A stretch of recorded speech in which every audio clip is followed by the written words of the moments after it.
Well, here's the speaker box built today. Got just 110 Phoenix Gold in there. Got your other hole there, and your other hole right there. It's only cut out for 10s right now, but I'll cut out for 12s and let in, and got plenty of space in between your subs to put your amps. So, well, hopefully it fits. It's not too big.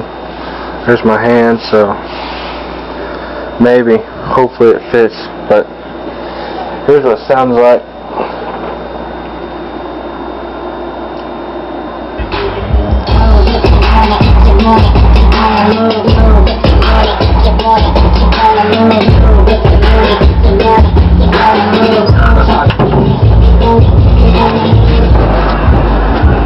Oh, you can't really see the pictures moving, but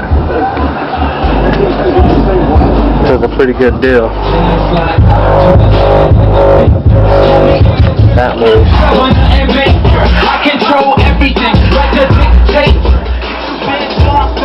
It's pretty loud, so, well, hopefully I can get the money and get those 12s and stuff put in there so I can show you. So, oh, and